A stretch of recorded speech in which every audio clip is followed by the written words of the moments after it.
Hello and welcome to SPMIS Academy. Today we will analyze important newspaper articles of 19th May 2022. Please note you can download the PDF version of today's newspaper analysis by clicking the link given in the comment section. You can also join our WhatsApp group through the link given in the description section for more study materials. This is the list of the topics that we will be covering from today's newspaper. And the first article is about ethanol blending policy in India. And this topic is important from our syllabus GS paper 3 Indian economy point of view. Ethanol, सबसे पहले समझते हैं ethanol का chemical structure. देखिए, it is a type of alcohol, नाम से ही समझ रहे हैं आप. एथेनॉल है तो chemically it is a kind of alcohol which is produced from agricultural products जिनका स्टार्च कंटेंट ज़्यादा होता है, जैसे कि शुगर केन या कॉर्न जिसमें स्टार्च कंटेंट ज़्यादा होता है, उससे एथेनॉल प्रोडक्शन होता है. और एथेनॉल का सबसे बेहतरीन इस्तेमाल किया जाता है as a blender with petroleum products. तो इसको पेट्रोल के साथ ब्लेंड करके व्हीकल्स में फ्यूल की तरह इस्तेमाल किया जा सकता है. और एथेनॉल ब्लेंडिंग के क्या क्या फ़ायदे हैं वो भी ज़रा समझते हैं. It makes the fuel cleaner, यानी कि अगर एक नॉर्मल पेट्रोल है और एथेनॉल ब्लेंडेड पेट्रोल है, एथेनॉल ब्लेंडेड पेट्रोल से emission, green house gases emission या एयर पॉल्यूशन कम होता है रिलेटिवली. उसके अलावा it reduces import of crude oil.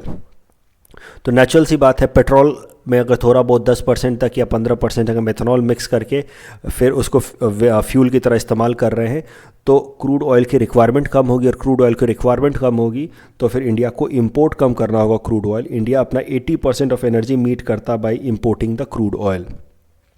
तो अगर हम क्रूड ऑयल का इंपोर्ट कम करेंगे तो 80% तक का जो हम खर्च करते हैं फॉरेक्स रिजर्व अपना आप क्रूड ऑयल को ख़रीदने के लिए, उसमें कुछ हद तक हम सेविंग कर सकते हैं. उसके अलावा income support for the farmers. अगर हम एथेनॉल ब्लेंडिंग करेंगे पेट्रोल के साथ तो नेचुरली जो ऐसे एग्रीकल्चरल प्रोडक्ट्स हैं जिसमें स्टार्च कंटेंट ज़्यादा है, जैसे कि शुगर केन या कॉर्न, उसकी मार्केट डिमांड बढ़ेगी और मार्केट डिमांड बढ़ेगी तो प्राइस बढ़ेगा. और प्राइस जब बढ़ेगा तो फार्मर्स को बेहतर रिटर्न मिल पाएगा ऑन देयर प्रोडक्ट. तो it will give income support for the farmers as well. तो ये 3 फ़ायदे होंगे एथेनॉल ब्लेंडिंग से.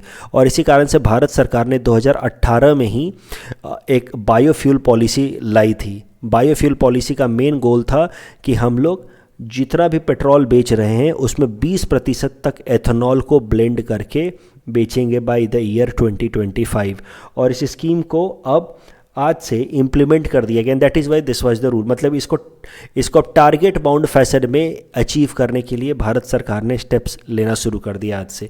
इसीलिए न्यूज़ में था. आपको इतना याद नहीं रखना, आपको इतना याद रखना है कि एथेनॉल ब्लेंडिंग से फ़ायदे क्या हैं, एथेनॉल बनता कैसे है और भारत की बायोफ्यूल पॉलिसी क्या है. तो भारत की बायोफ्यूल पॉलिसी है कि by 2025 we will sell 20% ethanol blended petrol. तो जो भी पेट्रोल बिकेगा उसमें 20% तक एथेनॉल ब्लेंडेड होगा. इससे जो हमारे व्हीकल्स हैं एथेनॉल के ब्लेंडिंग से, उस पर हमारे व्हीकल्स के फ्यूल एफिशिएंसी पे कुछ फ़र्क पड़ेगा कि नहीं वो भी ज़रा देखते हैं. तो जो हमारे पैसेंजर व्हीकल्स होते हैं they are actually designed for E0. E0 मतलब they are design to run purely on petrol without ethanol blending. लेकिन उसमें 6 से 7% तक एथेनॉल मिलाया जा सकता है without loss of any fuel efficiency. लेकिन अगर उससे ज़्यादा अगर हम लोग एथेनॉल को मिलाएं तो फ्यूल एफिशिएंसी पे थोड़ा नेगेटिव इम्पैक्ट पड़ सकता है, यानी कि माइलेज थोड़ा कम मिल सकता है.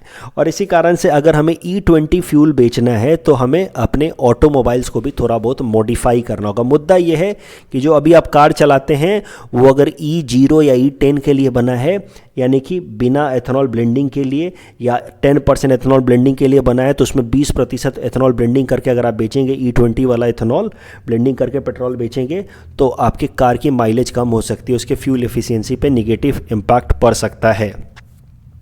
अब एथेनॉल ब्लेंडिंग के लिए जो एथेनॉल बनाया जाता है वो किन सोर्सेज से बनता है, उसके बेसिस पे हम लोग उस एथेनॉल को first generation, second generation, third generation या फोर्थ जनरेशन एथेनॉल नाम से समझते हैं.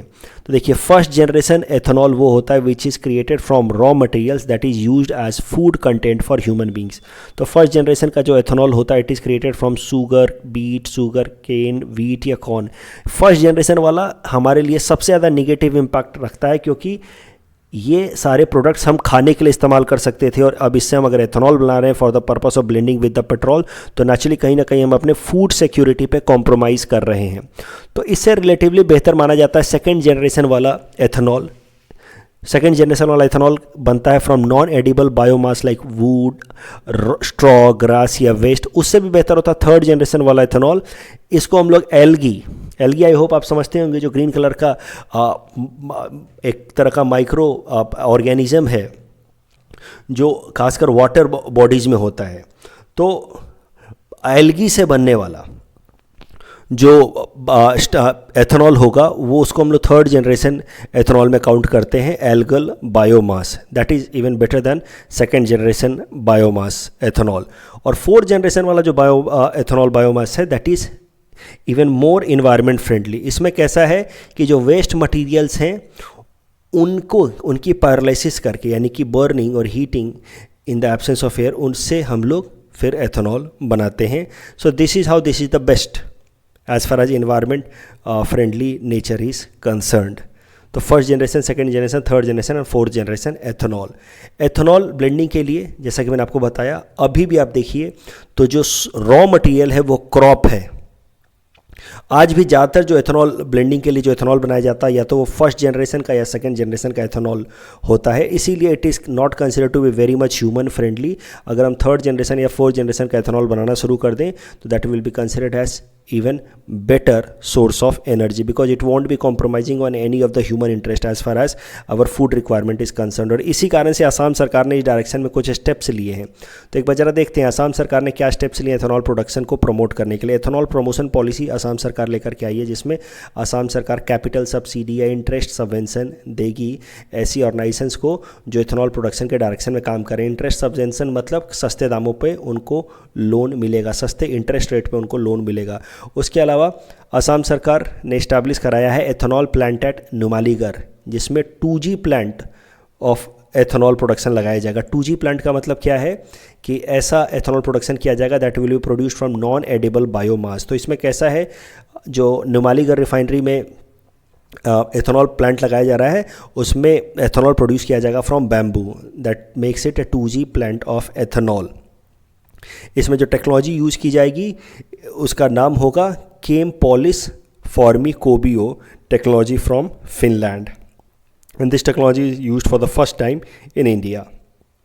इस टॉपिक के बेसिस पे प्रीलिम्स प्रैक्टिस क्वेश्चन हमने आपको दे रखा है। Please attempt this question and you can submit the answer in the comment section. The next article is about Char Dham Yatra परियोजना और project, and this topic is important from our syllabus GS paper 3 infrastructure point of view.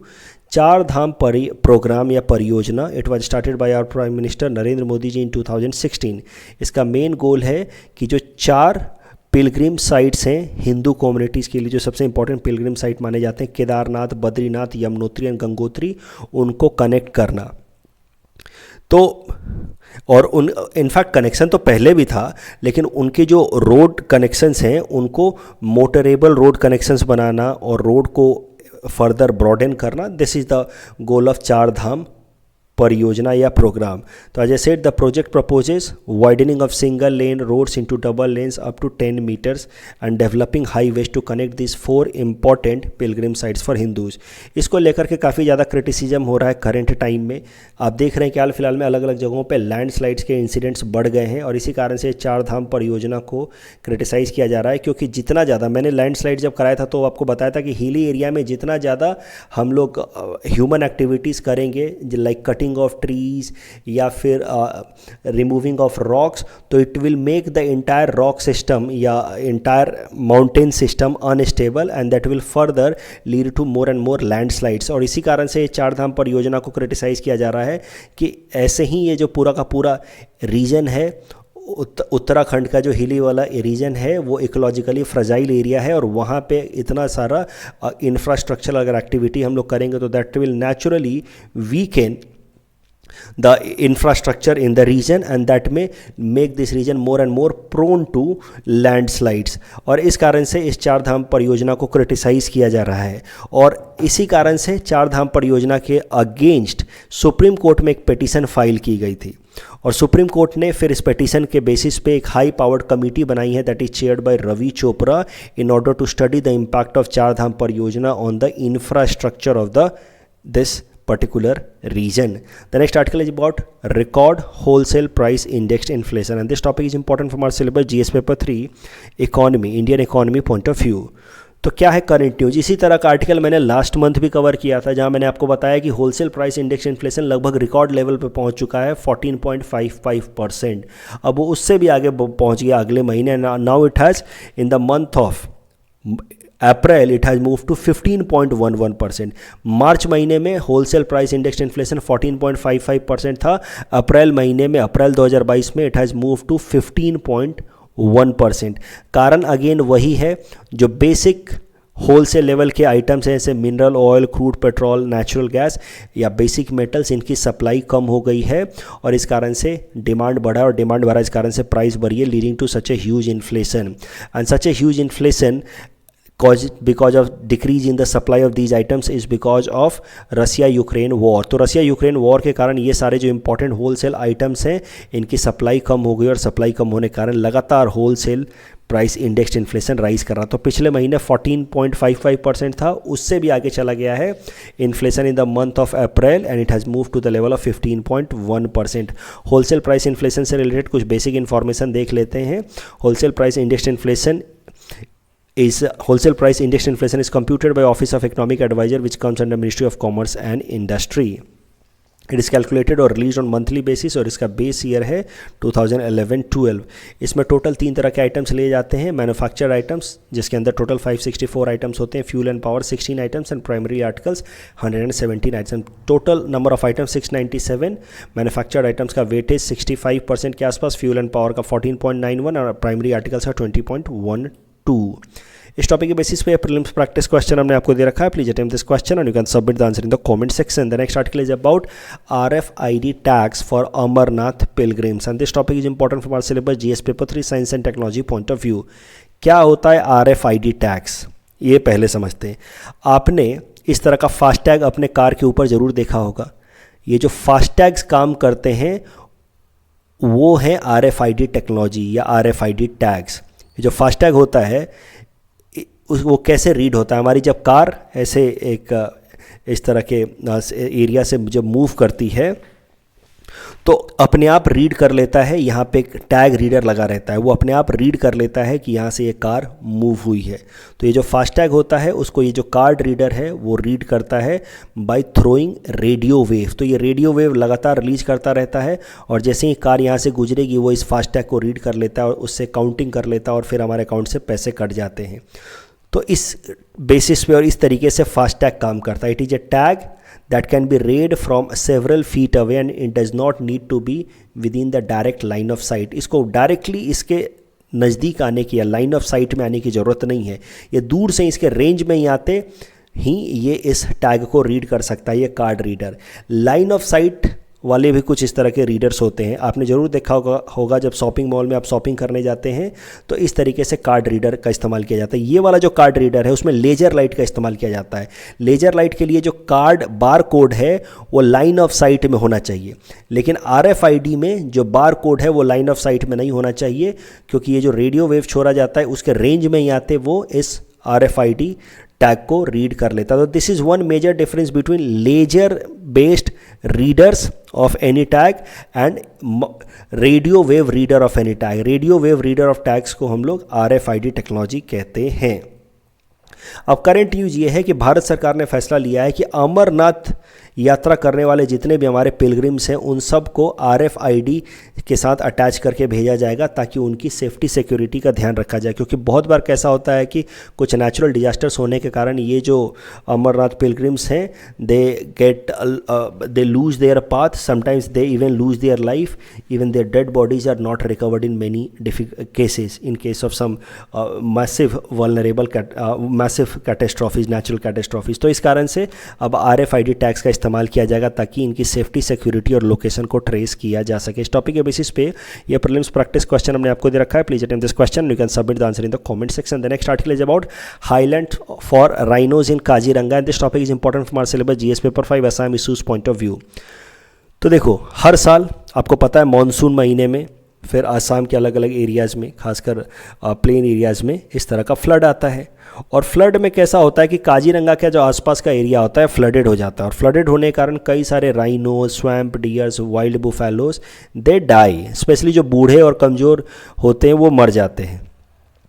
और इसीलिए भारत सरकार ने आसाम सरकार के साथ मिल करके फैसला किया कि हम बहुत सारे इस तरह के आर्टिफिशियल हाईलैंड्स बनाएंगे ताकि ये जो राइनोज या स्वैम्प डियर्स हैं इस तरह के फ्लड टाइम में, फ्लड सीजन में इन हाईलैंड्स पे जा करके अपने लाइफ को बचा सके। और इस कारण से और इसी ऑब्जेक्टिव से आसाम के अंदर 144 आर्टिफिशियल हाईलैंड्स बनाए गए हैं। इस साल भारत सरकार ने असम सरकार के साथ मिलकर के फैसला लिया कि 40 और आर्टिफिशियल हाईलैंड्स बनाए जाएंगे in order to prevent dying of these animals because of drowning due to flood. अब प्रॉब्लम क्या है, जो कंजर्वेशनिस्ट्स हैं, जो इन्वायरमेंटलिस्ट हैं, उनका ऐसा मानना है कि हाईलैंड्स बनाने से काजीरंगा के इकोसिस्टम को निगेटिव इम्पैक्ट पड़ेगा। कैसे, जरा समझते हैं। काजीरंगा में आप ज़्यादा से ज़्यादा हाईलैंड्स बना देंगे तो क्या होगा कि हर साल जो फ्लड आता था वो अब इन हाईलैंड्स पे तो चल नहीं पाएगा।